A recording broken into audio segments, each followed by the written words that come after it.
menentukan kedudukan bekuan darah dalam badan pesakit. Apakah bahan X?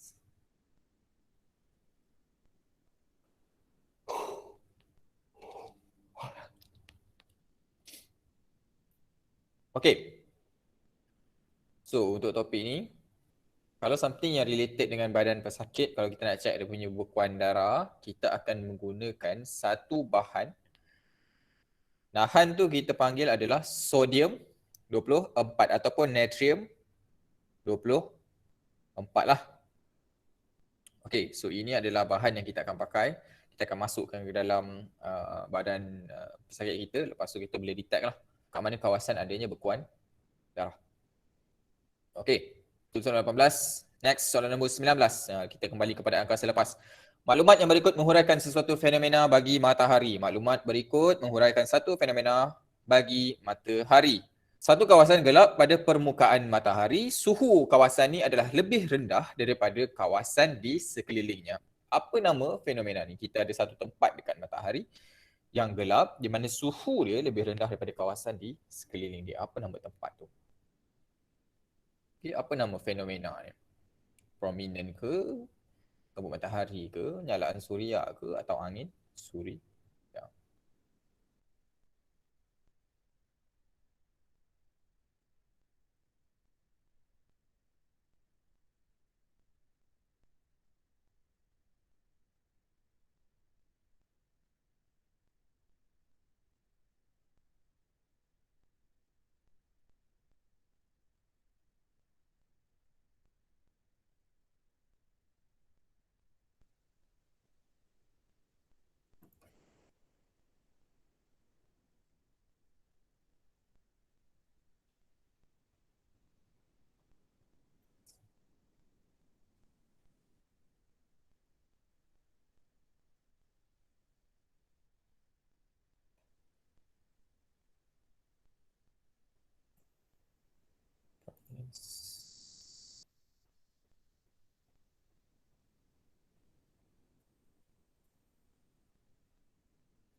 Okey. Majoriti saya nampak jawab B. So saya nampak ada orang tanya prominence tu macam mana? Prominence tu kadang-kadang ada matahari. Dekat matahari dia macam ada satu injection yang terkeluar tau. Okey, tak apa, kita tengok jawapan dulu. Majoriti orang jawab B lah, iaitu topok matahari, which is, let me double check because sometimes I forget to. Yes. Okey, jawapan dia ialah B. Betul So prominence ni ialah satu macam kalau dalam matahari tu, kadang-kadang ada macam satu injection of gas tau. Dia ada macam terkeluar punya tu. Dekat sorry. Nampak macam pelik pula kan. Tapi dekat matahari tu kadang-kadang dia macam ada satu filament. Filament atau ada satu bentuk lah yang terkeluar daripada matahari, lepas tu dia masuk balik. Keluar matahari pada masuk balik. So ini namanya satu situasi, satu fenomena di mana kita bagi prominence lah. Matahari prominence. Okay. So ini kawan, nama dia ialah sunspot lah, tumpuk matahari. Kalau kita boleh tengok, kalau search kat internet, tumpuk matahari tu memang dia nampak ada satu macam bulat dekat matahari, memang warna hitam lah. Itu memang kita panggil sunspot je, matahari. Titik matahari tumpuk matahari. Alright, seterusnya. Nombor 20, siapakah yang mengemukakan teori bahawa bumi dan planet lain beredar mengelilingi matahari dalam sistem suria. Siapa di antara Claudius, Ptolemy, Isaac Newton, Galileo Galilei, Galileo Galilei, Galileo Galilei ataupun Nicholas Copernicus yang bagi tahu idea bahawasanya planet yang keliling matahari.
Cikgu, jawapan dia D, cikgu. Jawapan dia D, Nicholas Copernicus. Alright. Okay, kalau kita jawab Nicholas Copernicus, tak apa, yang lain cuba check dulu. Kita check.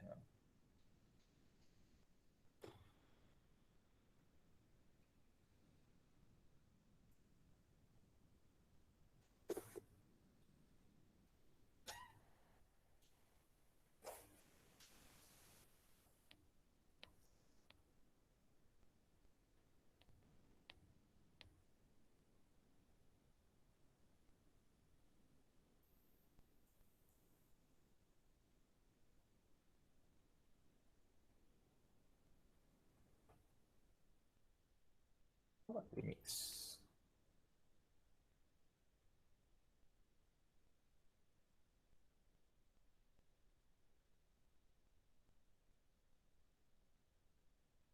Okay.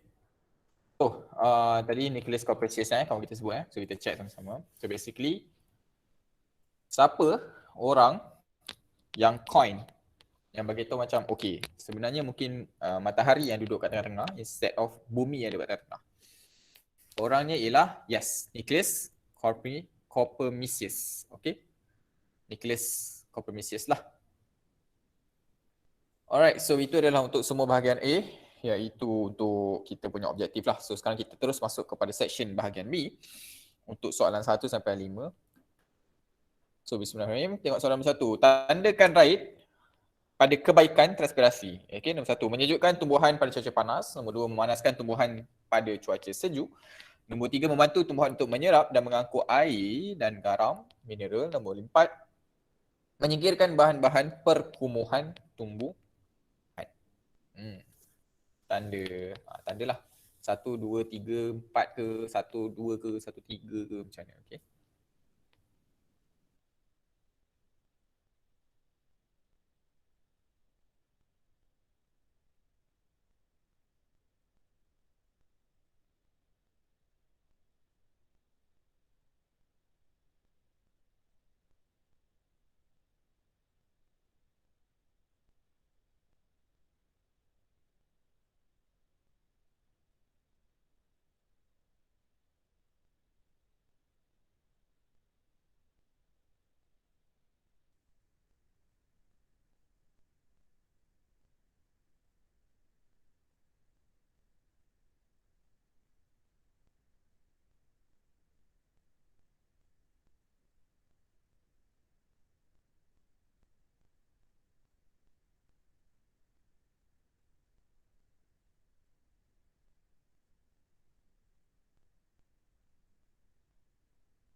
Okay, so basically, apa kebaikan untuk transpirasi? Transpirasi ni proses yang ada dekat pokok lah, tentang pergerakan air yang bergerak di sepanjang pokok tu. So, transpirasi. So basically apa sebenarnya kebaikan kalau kita cakap pasal transpirasi? Allahumma. Okay. Okay.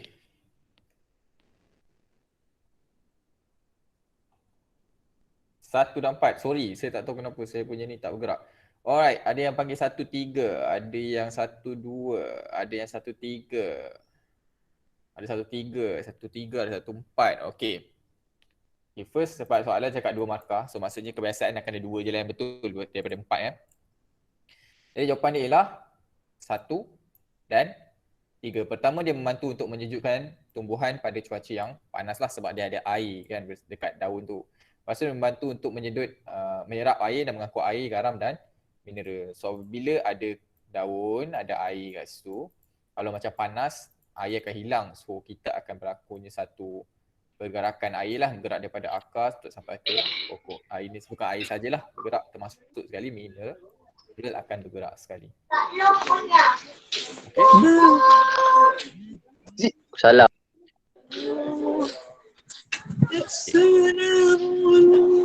Minta sesama untuk tutup mic dahulu kalau tak ada apa-apa nak tanya atau nak jawab lah. Okay, terima kasih. Alright, so next. Raja satu menunjukkan struktur bagi stomata. Kita ada satu struktur stomata. Gariskan jawapan yang betul. Pada hari yang sangat panas, stoma akan buka atau tertutup. Nombor 2, berikan satu sebab untuk jawapan anda dalam 1B1. Terus jawab dua-dua.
Okey, nombor 1 majoriti jawab terbuka. Nombor 2, apa sebab kenapa dia terbuka? Bagi yang tulis terbuka lah. Bagi yang tulis tertutup, apa sebab dia tertutup?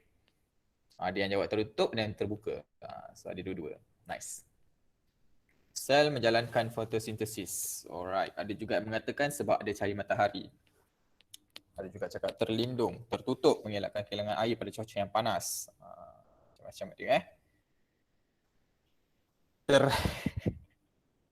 Tinggal ter je.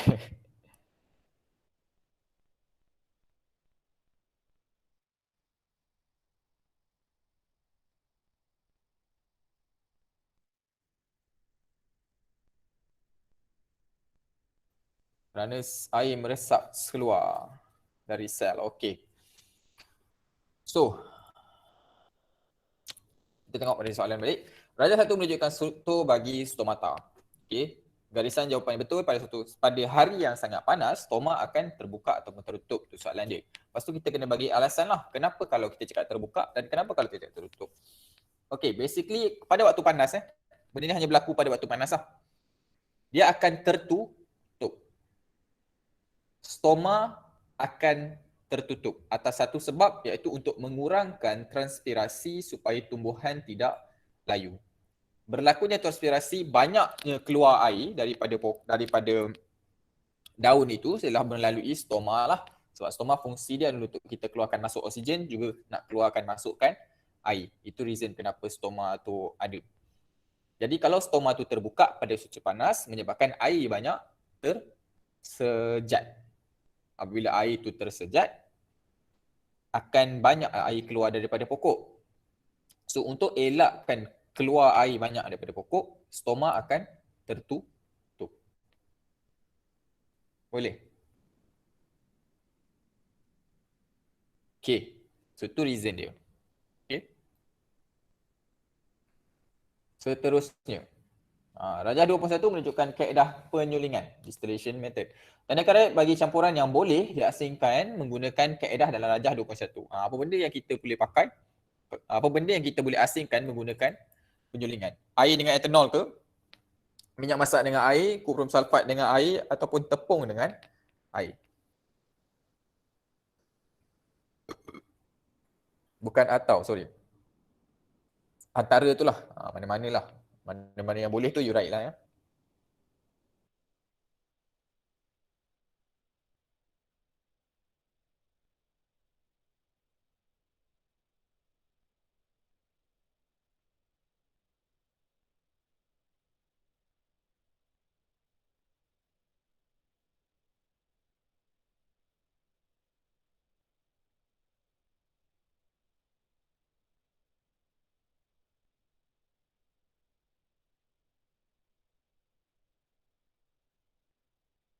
Satu dan dua. Satu dan dua.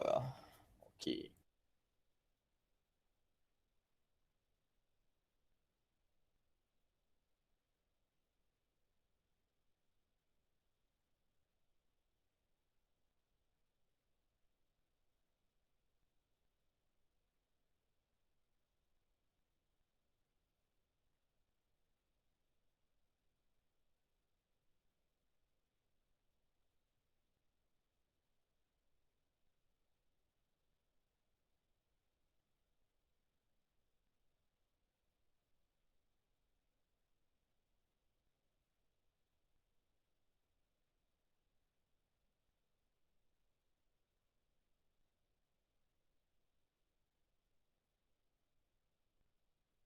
Satu dan dua. Satu dan tiga. Okey, saya nampak ada soalan satu dan tiga. So majoriti satu semua orang sokong lah. Sekarang ni kita ada pecahan untuk dua, iaitu sama ada minyak masak dengan air atau kuprum dan sulfat dan kuprum sulfat dan air. Tepung dan air tak ada siapa yang terima. Sebab nanti kalau tepung air campur kita panaskan macam tu, kita just buat apa benda nama benda tu? Bukan tempe. Lempeng je kan? Kita panaskan tepung dengan air, apa yang berlaku kita buat lempeng je. Kalau tak buat lempeng pun kita buat cekodok. Okay. So, sekarang ni apabila kita melakukan penyulingan, ada dua sahajalah sebab dua markah. So maksudnya dia nak tengok dua juga. So ada dua di antara empat ni yang boleh digunakan penyulingan untuk proses pengasingan. Kita nak asingkan. Dan dua tu ialah first, betul. So betul iaitu air dan etanol. Air dan etanol bolehlah. Sama satu lagi kita menggunakan kuprum sulfide dan juga air. Okey, kuprum sulfide dan juga air. Sebab minyak masak dengan air memang tak akan bercampur. Water and oil is not compatible. Dia tak kawan. Okay. Satu lagi, air punya boiling point, titik dia. Air berlumpur. Boleh? Air lumpur boleh? Tapi tengoklah apa benda dalam tu. Tapi boleh je nak asingkan. You akan dapat last kali kalau you just panaskan dia ke arah 100 darjah Celsius dan stay dekat 100 darjah Celsius, awak akan dapat air suling. Boleh buat air suling. Okay. Seterusnya. Nombor 2. Soalan 2B. Rajah 2.2 menunjukkan satu campuran pasir dengan air. Berikan dua kaedah pengasingan yang boleh digunakan. Ada dua. Bagi dua cadangan.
Okey, kalau kita ada cakap penurasan.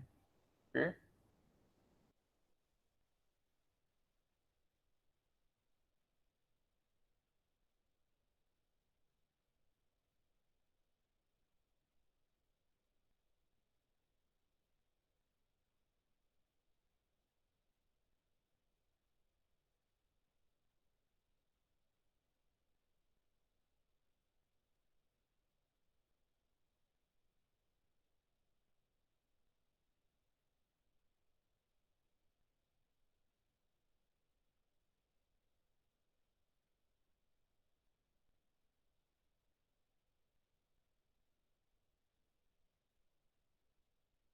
So, kalau kita ada cakap penurasan dia nak dua. Satu lagi kaedah.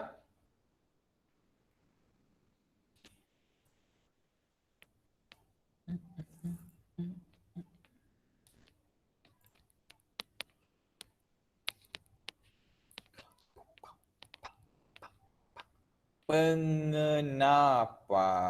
Alright, kita ada dua sekarang. Penurasan dan pengenapan. So, darjah 2.2 menunjukkan satu campuran pasir dengan air. Kita ada campurkanlah air dengan pasir di mana dia takkan bergabung. Okey. Nyatakan dua kaedah pengasingan yang boleh digunakan. Dan dua tu adalah yes, pengenapan iaitu kita biar dia duduk bawah.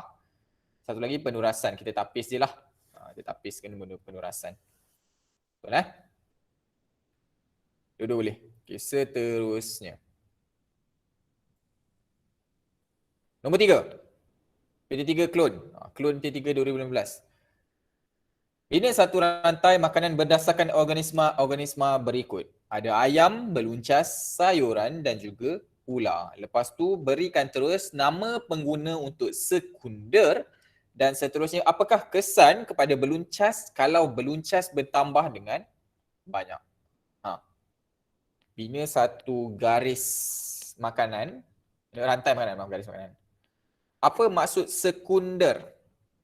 Sekunder, kalau kita baca nombor yang bahasa Inggeris ni, name the secondary consumer. Maksudnya ialah yang kedua. Pengguna kedua. Secondary consumer atau pengguna sekunder lah. Pengguna yang kedua. Okey.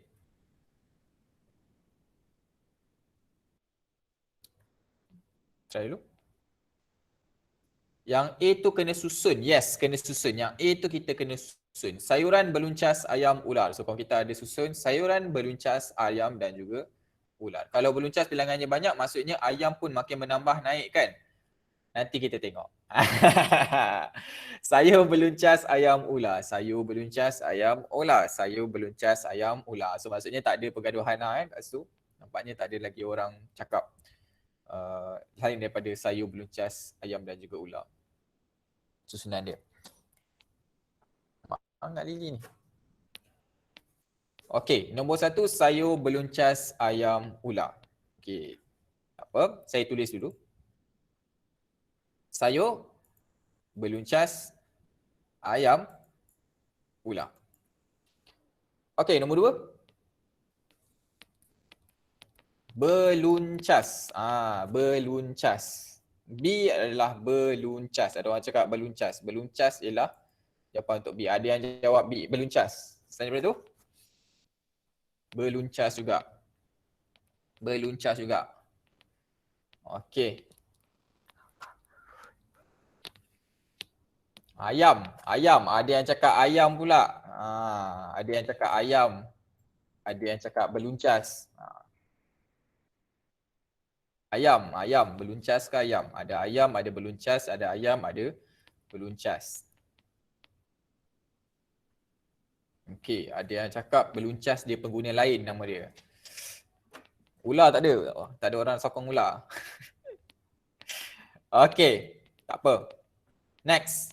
Kita tengok pula, apa kesan kepada beluncas kalau bilangan beluncas bertambah dengan banyak? What's the effect of caterpillar if there a big increase in their number? Apakah jadi kat beluncas kalau beluncas ni? Bilangan ayam akan menambah. Ayam makin bertambah.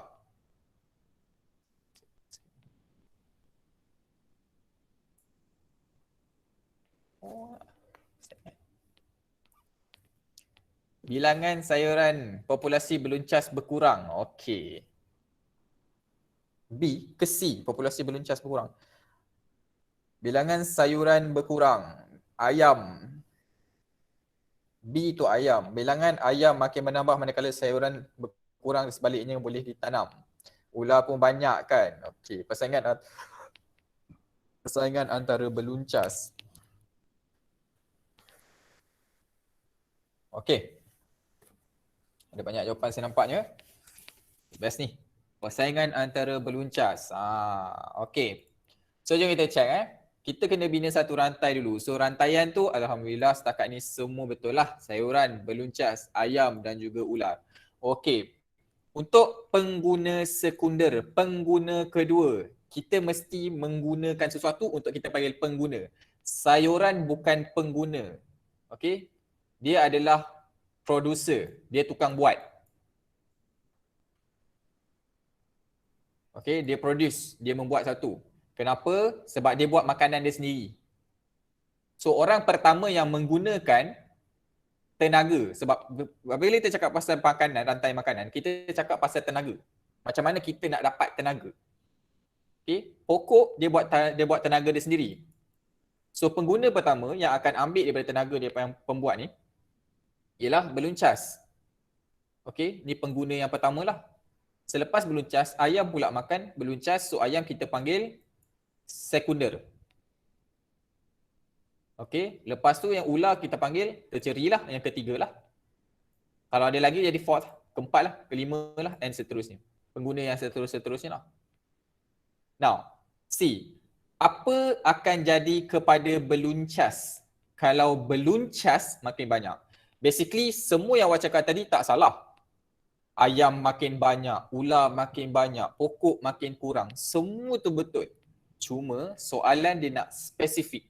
Dia nak apa jadi kat beluncas kalau beluncas makin banyak. Bayangkan kita duduk kat dalam satu bilik kita, satu rumah lah katakan. Rumah tu ada satu tandas. Selama ni kita duduk dua orang aja, betul tak? So kita nak pergi tandas tu kira macam boleh lah nak kau team dengan kawan kita bila kita nak pergi tandas, bila tak nak pergi tandas kan. Tapi kalau kita duduk asrama, satu asrama kita tu ada 20 orang, tandas satu je. Pagi-pagi nak pergi pagi kelas kan bergaduh. Cuba bayangkan makin ramai pula masuk asrama kita, dah 40 orang, 50 orang. Makin bergaduh lah kita nak ni kan. So persaingan di antara beluncas untuk mencari makanan akan bertambah. So berlakunya persaingan lah. Okay. Persaingan antara beluncas, basically awak betul, cuma tolong kena tambah perkataan bertambah. Sebab persaingan antara beluncas tu tidak memberi apa-apa kata kerja. Dia just satu statement macam tu saja. Okay. So seterusnya. Dan persaingan tu sentiasa berlaku. Seterusnya. Kita main apa? Benda ni saya tak tahu. Saya lupa nama dia. Crossword puzzle. Teka silang kata. Lengkapkan teka silang kata mengenai sistem suria. Yang menegak, 1 dan 2 ni menegak. Satelit semula jadi bagi bumi. Satelit semula jadi bagi bumi. Nombor 2, objek yang mengedar mengelilingi matahari dalam sistem suria. Objek melintang, jarak yang dilalui oleh cahaya dalam masa setahun. Planet yang berputar dari timur ke barat. Okey.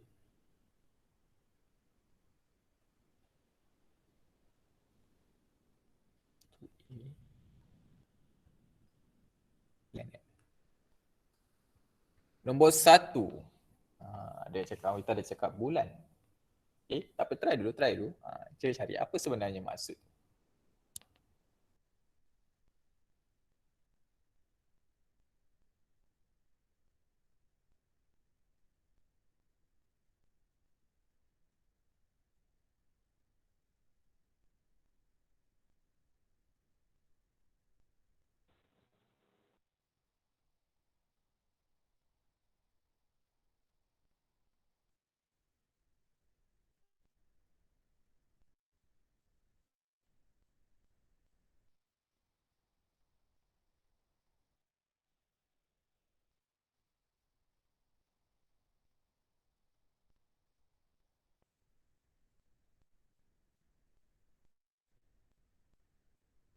Nombor 2 meteor, bulan. Tahun cahaya, Zuhrah. Nombor 3 tahun cahaya. Nombor 4 Zuhrah.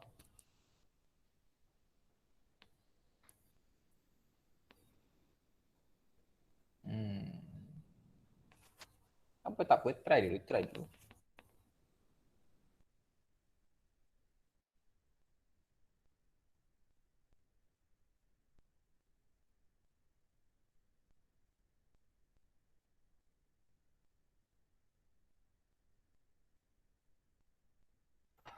Comet, planet. Okay. Nombor 2 planet. Okay. Saya nak buat sikit announcement kembalilah kepada siapa-siapa yang masih belum tulis nama penuh anda, nombor telefon anda juga sekolah anda.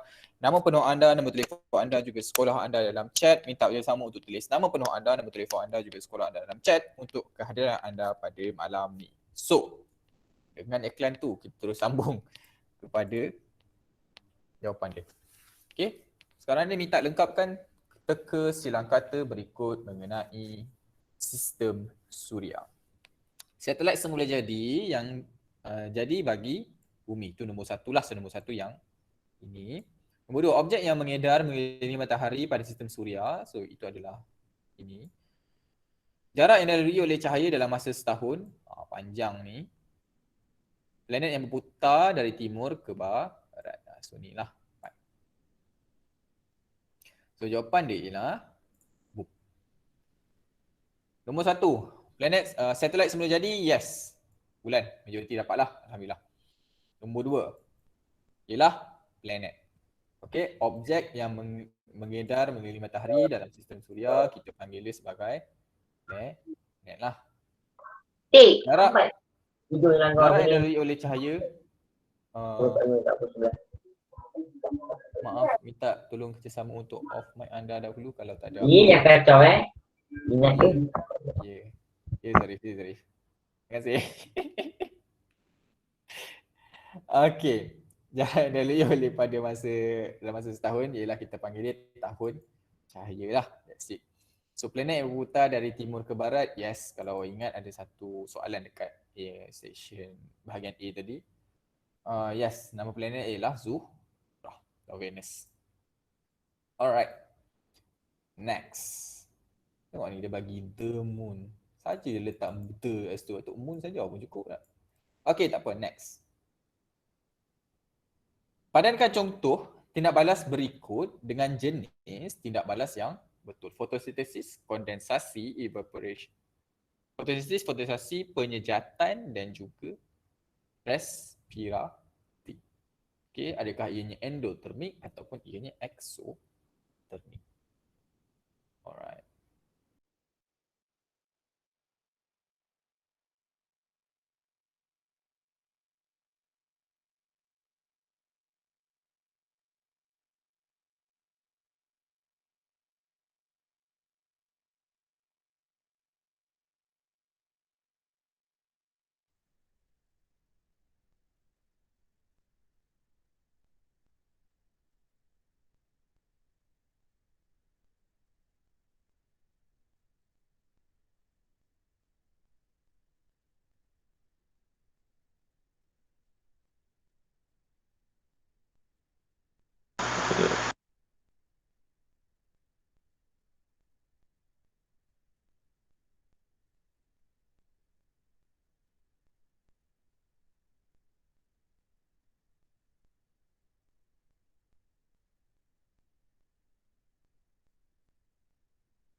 Fotosintesis endotermik.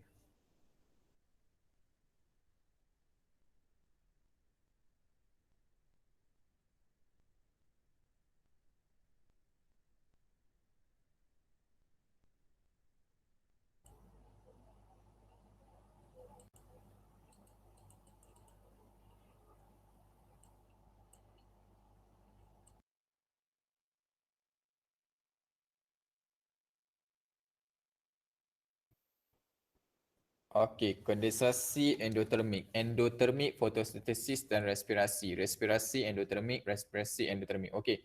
Kepada siapa yang mungkin tak pernah jumpa, ini kita akan jumpa di topik bab 5 tingkatan 3 berkenaan termokimia. Okey.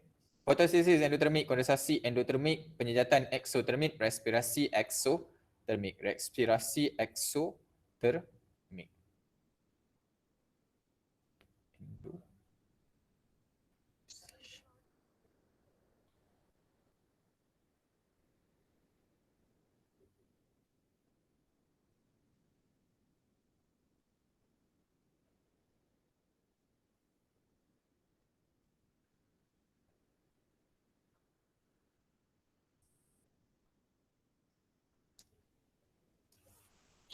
Okey, endotermik fotosintesis penyejatan eksotermik endotermik fotosintesis penyejatan eksotermik respirasi kondensasi. Okey. So kita tengok jawapan dia. Jawapan dia ialah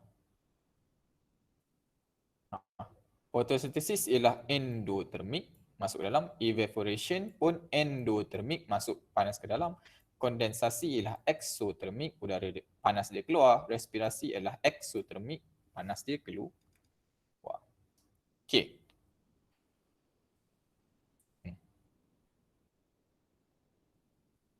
In the way yang ni macam kena hafal lah sikit.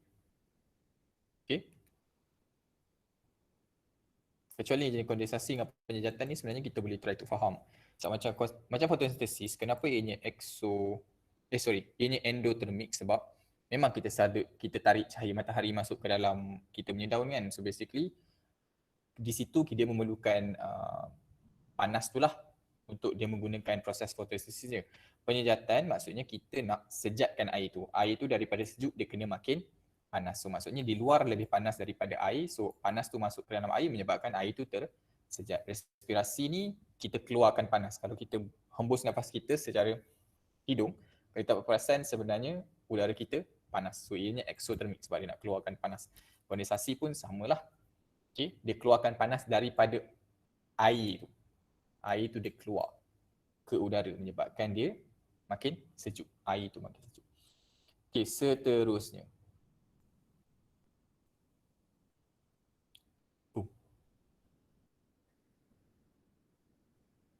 Oh, tadi saya baca, terangkan. Boleh tadi endotermik, eksotermik, kenapa sebenarnya setenting lah. Okay. So, Rajah 5 menunjukkan sebungkus pek panas segera. Terangkan bagaimana pek panas ni berfungsi. Saya ceritakan macam mana pek panas ni berfungsi.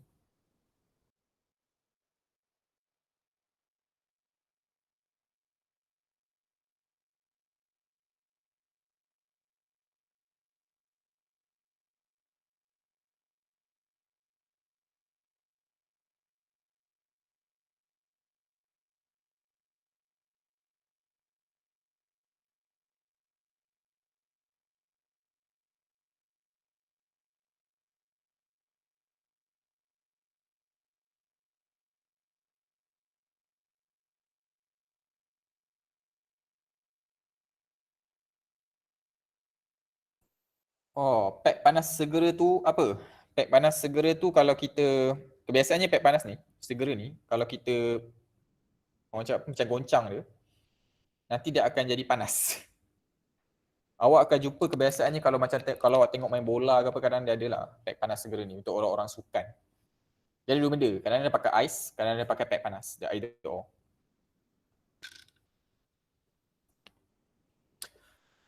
Membebaskan haba kepesertaan. Haba yang dibebaskan dapat melanggarkan kejangan otot dan menambahkan saiz lumen dalam kapilari darah supaya kadar penyediaan darah meningkat. Sangat detail. Thanks. Okey, kalau kita ada tulisan membebaskan haba ke persekitaran. Haba yang dibebaskan dapat melegakan kejangan otot dan menambahkan saiz lumen dalam kapilari darah supaya kadar peredaran darah meningkat.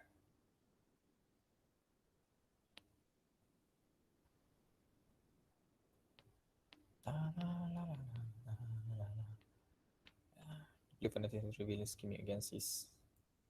Oh, it's a piano. Oh, nice.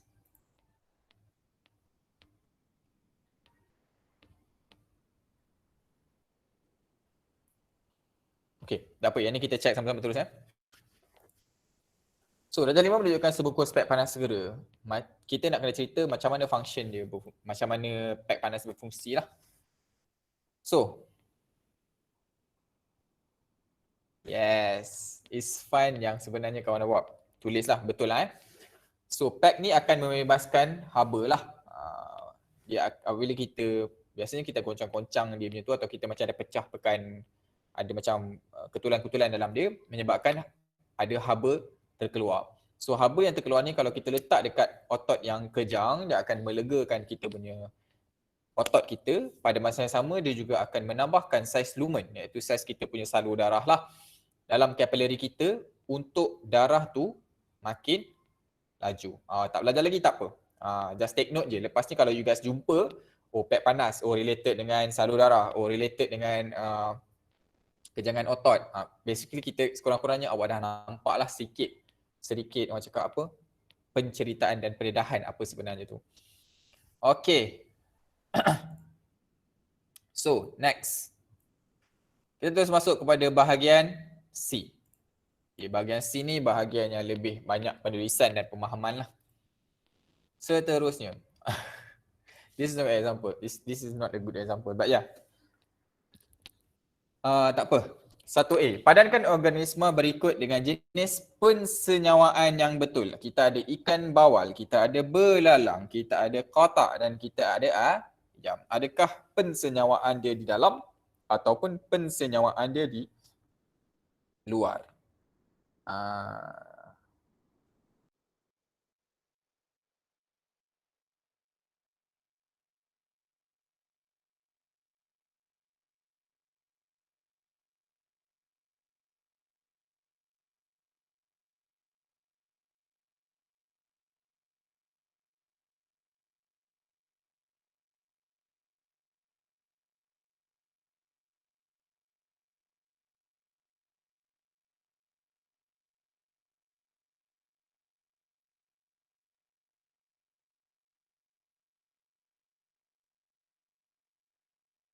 Luar belalang dan ayam, dalam ikan bawal dan tak. Ikan bawal pensenyawaan dalam. Okey, ada beberapa jawapan lah kita dah tengok.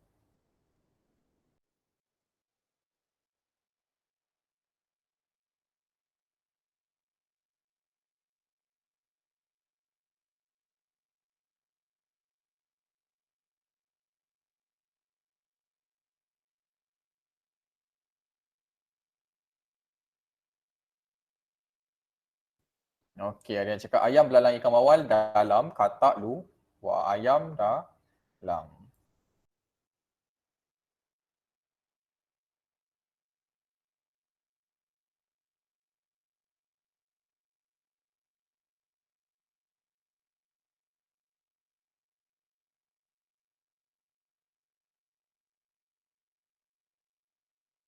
Kesan dalam, ayam dan belalang dan katak. Bawal, luar, belalang, dalam, ayam, dalam, katak, luar. Ikan bawal, katak, luar. Ikan bawal, katak, dalam, belalang, ayam, luar. Pensenyawaan luar, ikan bawal. Okay, so jom kita check. First kita kenal pasti apa maksud dia pensenyawaan luar dan pensenyawaan dalam. Maksudnya pensenyawaan luar ni ialah pensenyawaan tahu kan? Bertemunya ovum dan juga sperma lah. Okey, bertemunya ovum dengan sperma. Kalau luar kita dalam dulu. Dalam maksudnya dia duduk dalam lah. Dia duduk dalam. Kalau ni orang katakan. So pensenyawaan ni berlaku dekat, sekejap saya lukis okey sikit. Pensenyawaan dalam, berlakunya pensenyawaan di dalam. Kalau ni ada orang, dia berlaku kat dalam orang tu. Pensenyawaan luar, dia bermaksud kalau ada berlakunya pensenyawaan, dia berlaku dekat luar. Sorry, saya tak pandai lukis orang, saya lukis itu je. So berlaku dekat luar orang, kita panggil dia pensenyawaan luar lah. Berlaku dekat dalam orang tu kita panggil pensenyawaan di dalam. So, ikan bawal dan juga katak ialah pensenyawaan dia berlaku di luar daripada binatang tu. Belalang dan juga ayam ialah pensenyawaan dalam. Okey. Boleh Alright. Seterusnya. This is quick one. Rajah 1.1 menunjukkan sejenis pembiakan SX. Bulatkan organisma yang membiak dengan cara yang sama seperti organisma dalam rajah 1.1.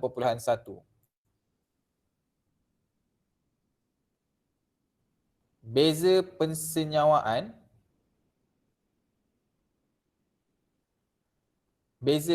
Pensenyawaan tu sama je. Apabila kita sebut pasal pensenyawaan, maksudnya kita cakap pasal sperma dengan ovum bergabung. Apabila cakap pasal pensenyawaan lah. So, beza dia cuma luar dengan dalam. Maksudnya sama ada masuknya sperma di dalam ovum ni, di luar daripada badan ataupun di dalam badan kita. Okay. So, untuk this one ialah satu jenis pembaikan SX. Yes. So, ada yang cakap paramecium, ada yang cakap yeast, ada yang cakap paramecium, ada yang cakap cacing pipih, ada yang cakap paramecium, ada yang cakap paramecium, ada yang cakap cacing pipih. Okay.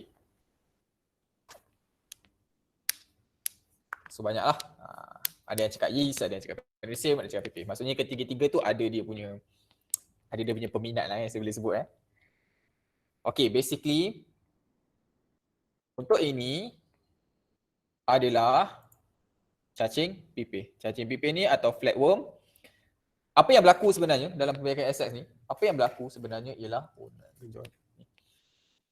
apabila kita potong satu daripada tangan dekat starfish ni, ini adalah starfish tapak Sulaiman. Okey, tapak Sulaiman ni kita akan nampak seketun macam tu kan. Nanti lama-lama dia akan membentuk satu lagi tapak Sulaiman terus. Maksudnya benda tu tak mati. So satu-satunya binatang di antara ketiga-tiga ni yang kita boleh buat tu ialah flatworm. Flatworm is very interesting sebenarnya. Kalau awak pernah tengok cara pembiakan flatworm, pernah satu eksperimen dia potong sampai 5, dia lepaskan 5-5 tu menjadi balik cacing pipih yang asal. It's very interesting kalau you guys boleh tengok. Alright. Next. Ini adalah pensenyawaan. Ini proses kita panggil proses pensenyawaan. Okey, Rajah 2.1 menunjukkan satu proses dalam pembiakan di mana zygote terbentuk. Allahu Akbar. Soalan pertama, apakah nama proses ni? Okey, nombor 2. Di manakah proses ni berlaku? Di mana proses ni berlaku? Nombor 3. Terangkan perkembangan zygote sehingga bayi dilahirkan. Okey.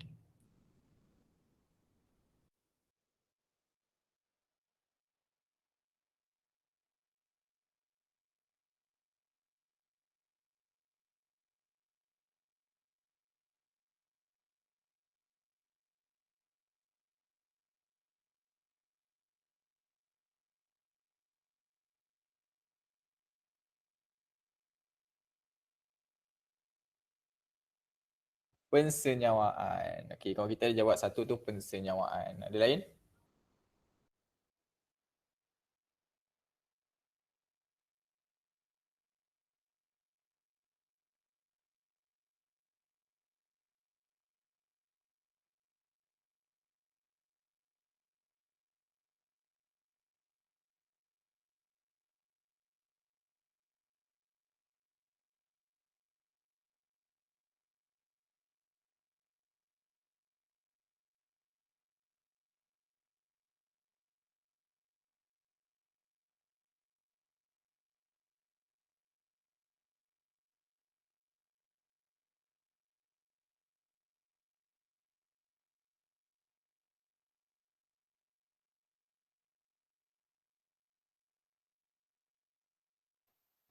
Pensenyawaan, pembiakan. Topik pembiakan, yes. Pensenyawaan. Okey, nombor 1 pensenyawaan. Nombor 2, kat mana proses ni berlaku? Nombor 2, persamaan dalam tube fallopian, uterus, tube fallopian. Alright. Fallopian. Tube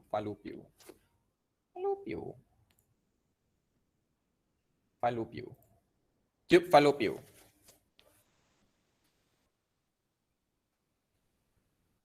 Uterus. Okey, kita ada dua jawapan lah, sama ada uterus ataupun tube fallopian. So next, terangkan apa yang berlaku. Terangkan perkembangan zygote sampai bayi itu keluar.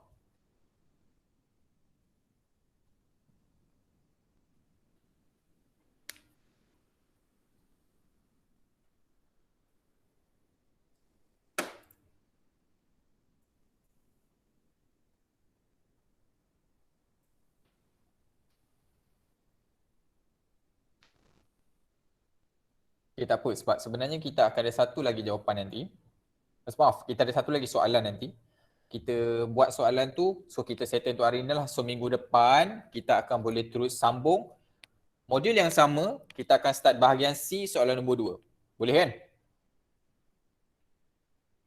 Boleh cikgu. Jadi sebelum tu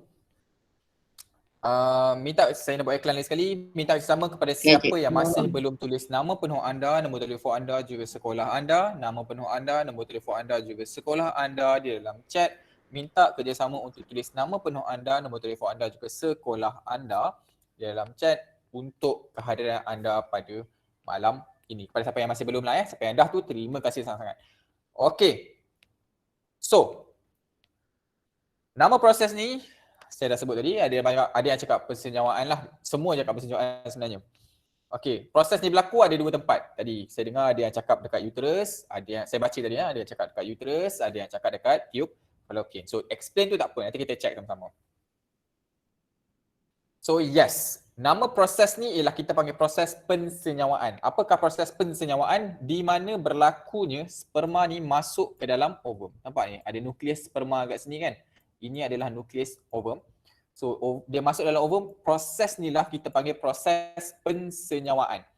So kat mana berlaku? Dia berlaku di tube fallopian. Dia tak berlaku di uterus. Uterus tu di mana kawasan bayi tu membesar. Okay. Mana bayi tu membesar, kat situ ialah uterus lah. So dia berlaku dekat sini, fallopian tube ni. So, macam mana sebenarnya perkembangan zygote ni berlaku sampai bayi itu dapat dilahirkan? Sel zygote membahagi secara terus-menerus untuk membentuk embrio. So daripada zygote dia membentuk sebagai embrio lah. So dia kan kita boleh jadi dua, kita buat mitosis kan, mitosis/meiosis. Dia berlaku, dia akan terbahagi. Dia membentuk pula kita panggil dia sebagai embrio. So embrio pula dia akan tempel dekat dinding uterus sebenarnya, tempel dekat uterus. Dan pembahagian sel terus berlaku di dinding tu sampai terbentuknya fetus. Fetus belum jadi bayi lagi tau. Dia fetus ni dia macam satu dia macam satu ketumbuhan kecil dekat uterus. Tapi dah ada lah rupa-rupa dia. Dah ada rupa-rupa lah. Dah ada rupa. Tapi macam alien sikit. Tapi kita panggil dia fetus nama dia fetus. Lebih kurang 9 bulan selepas berlakunya persenyawaan, baru dia membentuk sebagai bayi dan bayi tu akan dilahirkan. Sampai lebih kurang 9 bulan lah. Sebab ada yang extend 9 bulan, ada yang kurang 9 bulan, ada yang 7 bulan dah keluar, ada yang memang lambat keluar. Ni kan, benda biologi. Okey, boleh So key point dekat nombor 3 yang penting ialah dia akan terus bahagi secara terus untuk membentuk embrio. Daripada embrio dia tempel kepada uterus. Lepas tu dia akan terus bahagi sel membentuk fetus. Lepas 9 bulan baru bayi dilahirkan. So tu key point dia lah yang kita nak kena tahu. Alright, next. Last. Nyatakan kepentingan bagi nutrien berikut kepada fetus dan ibu yang mengandung. So folic acid apa kepentingan dia? Ferrum. Apa kepentingan dia?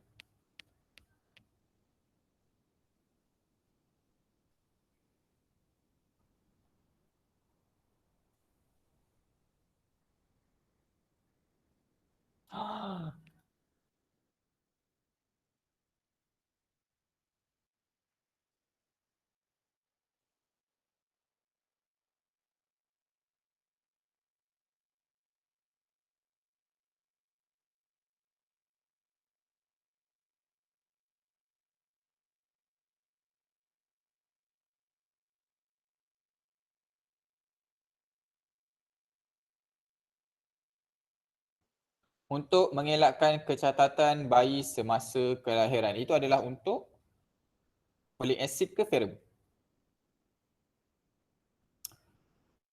Okey, tak apa.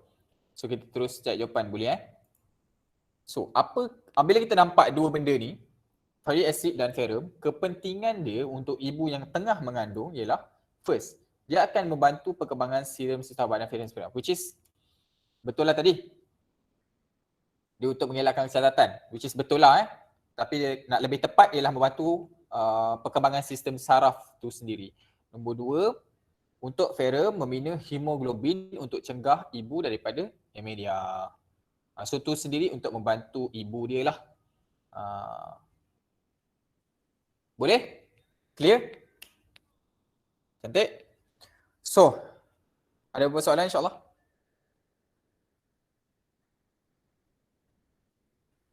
Anemia penyakit darah. Semua jenis bentuk penyakit darah.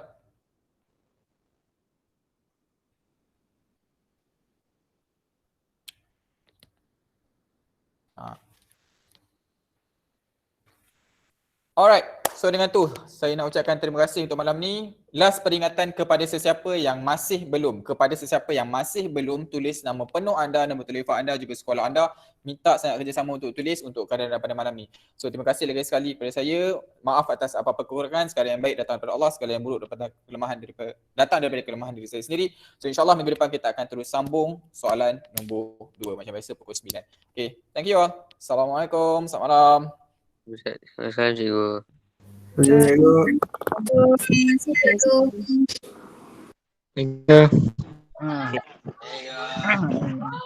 Oh, by the way, kalau siapa yang masih ada, peringatan kita ada apa yang esok punya program tu. Saya tak sure awak semua dapat ke tak. Saya dah check. Oh, sorry tak ada. Awak tak dapat. Ada SPM dia ada macam program esok pukul 8.30. Okay, tak apa. Sorry.